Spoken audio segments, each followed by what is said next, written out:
ஓம் சக்தி தாயே. நேயர்கள் அனைவருக்கும் வணக்கம். சக்தி ஜோதிடம் வழியாக உங்களை சந்திப்பது உங்கள் வழிகாட்டி ஜோதிடர் கண்ணன். கைரேகை கருத்துக்களை மிக எளிமையாக உங்கள் கையை பார்த்தவுடன் புரியும்படி கற்றுக் கொடுத்து கொண்டு வருகிறோம். பாருங்கள், பார்த்து பயன்பெறுங்கள். புதுசாக நம்ம சேனலை பார்க்குறவங்க சப்ஸ்கிரைப் பண்ணிட்டு உங்கள் ஃப்ரெண்டுகளுக்கும் ஷேர் பண்ணி பயன்பெறுங்கள் என்று கூறி இன்றைய தலைப்பு என்னவென்றால் பெரும் பணம். பெரும் பணம், வீடு, நிலம். நிலம் வீடு மூலமாக பெரும் பணம். அதாவது தலைப்பு என்னன்னா பெரும் பணம் நிலம் வீடு மூலம்.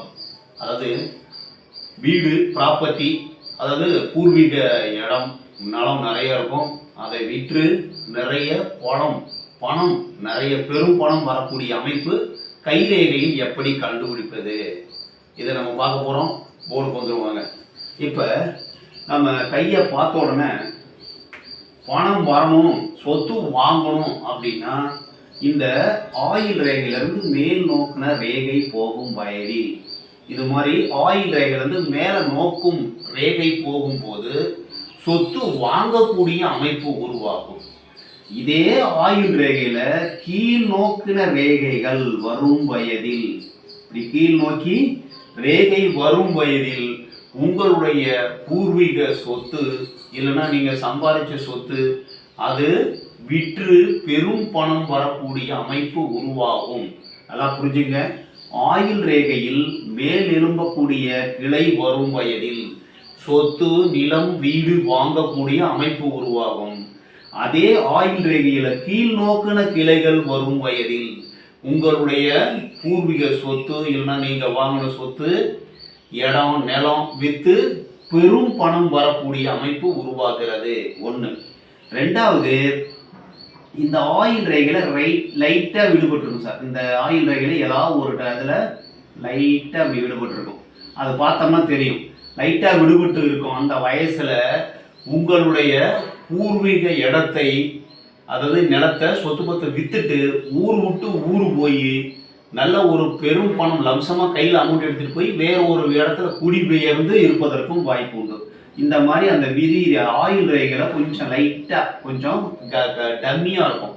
அந்த இடத்துல அந்த வயசில் நீங்கள் ஊர் விட்டு ஊர் போய் நல்ல ஒரு இடத்துல போயிட்டு இந்த இந்த இங்கே இருக்கிற பணத்தெல்லாம் விற்று இங்கே இருக்கிற நிலப்பணம் சொத்து பத்தெல்லாம் விற்று பணத்தை எடுத்துகிட்டு போயிட்டு வேற ஒரு ஊரில் குடியேறுறது, அந்த மாதிரி இருக்கிறதுக்கு வாய்ப்பு இருக்குது.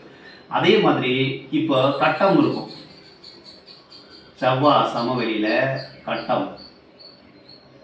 அதே மாதிரி இங்க இந்த ஆயில் ரேகை இருக்கு இல்லையா, ஆயில் ரேகை முடியும் இடத்தில் முக்கோணம் சதுரம் இதெல்லாம் இருந்ததுன்னா உங்களுக்கு பூர்வீகமா சொத்து பத்து இருக்கு அப்படின்னு அர்த்தம். அதே மாதிரி சூரிய மேட்டிலும் சதுரம் இருக்கும். அந்த மாதிரி சூரிய மேட்டில் இருக்கக்கூடிய சதுரம், இந்த செவ்வாய் சமவெளியில் இருக்கக்கூடிய சதுரம், இந்த ஆயில் ரேகைக்கு கீழே இருக்கக்கூடிய சதுரம், இதெல்லாம் ஏதாவது ஒரு சில பேருக்கு இங்க 1-2 தான் இருக்கும். ஒரே ஒரு சதுரம் தான் இருக்கும். இந்த ஒரு சதுரமும் கொஞ்சம் நாள்ல மறைஞ்சு போயிடும்.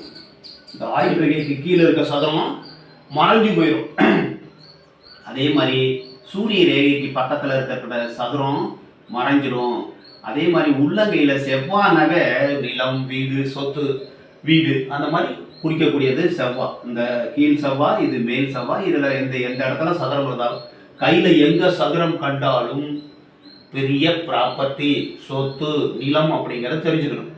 அந்த சதுரங்கள் மறையும் பொழுது நம்ம கையில பார்த்துக்கிட்டே இருப்போம், என்ன இங்க ஒரு சதுரம் இருந்தது காணுமே அப்படின்னு பார்க்கும்போது அது மறையும் பொழுது அதை விற்று விடுவோம். விற்று நல்லா கையில பணத்தை சேர்த்துக்குவோம்.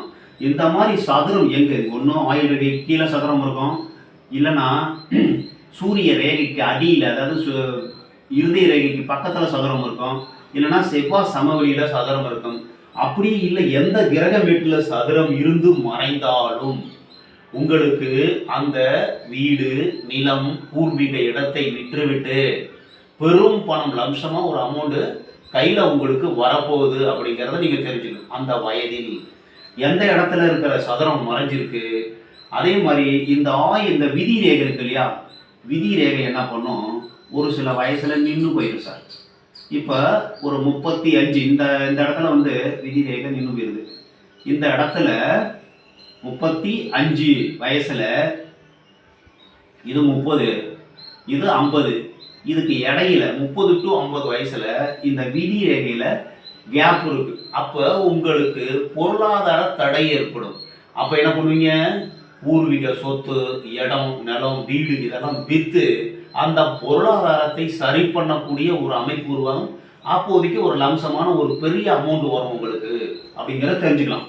இப்போ இந்த விதி ரேகையில தடை கோடு வரும் பொழுது உங்களுக்கு பொருளாதார தடை வருகிறது.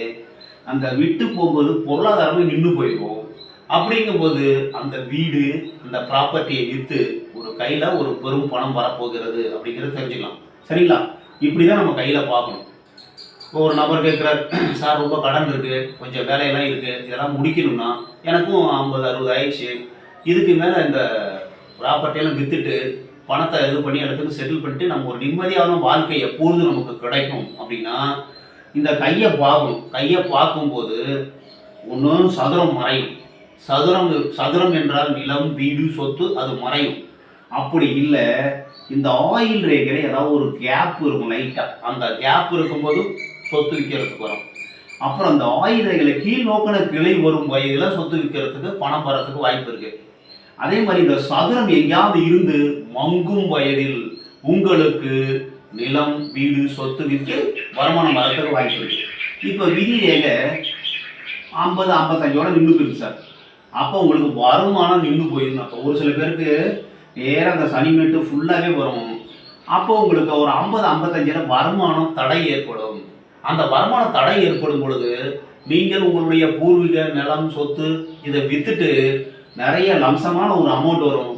அதனால் நீங்கள் சந்தோஷமாக இருக்கிறதுக்கு வாய்ப்பு இருக்குது. இப்படி தான் நம்ம தெரிஞ்சுக்கணும். ஒரு கையை பார்த்த உடனே ஒன்று ஆயில் ரேகையில் கீழ் நோக்கின கீழே இல்லைனா சதுரம் ஃபஸ்ட்டு, இல்லைனா ஆயில் ரேகையில் ஒரு கேப் வரும், லைட்டாக ஒரு கேப் தெரியும் அந்த வயசில், இல்லைனா சதுரம் மறைகிற வயசில், இல்லைனா விதி ரேகையில் தடை காணும் வயதில், இல்லைனா விதி ரேகை மங்குற வயசில் அந்த விதி ரேகை நின்று போயிடும். அப்போ பணம் நின்று போச்சு, வருமானம் நின்று போச்சுன்னு அர்த்தம். இந்த மாதிரி வயசில் தான் உங்களுக்கு ஒரு பெரும் பணம் கையில் 2 கையும் பார்க்கணும்னு சொல்லியிருக்கேன். அதில் ஏதாவது ஒரு கையில் இந்த மாதிரி பிரச்சனை வரும்போது கூட உங்களுக்கு பொருளாதார தடை ஏற்பட்டு பூர்வீக சொத்தை இல்லைனா நிலத்தை இருக்கிறத விற்றுட்டு நல்லா சந்தோஷமாக வாழக்கூடிய ஒரு பெரும் பணம் கையில் வர வேண்டும் என்றால் இந்த மாதிரி இருக்கும். நிறைய பேர் என்னுடைய ப்ராப்பர்ட்டியை விற்று எப்போ சார் எனக்கு பணம் வரும், பணமே கிடைக்கும், வரவே மாட்டேங்குது சார், தடை விட்டுக்கிட்டே இருக்குது அப்படின்னு நிறைய கேட்குறாங்க.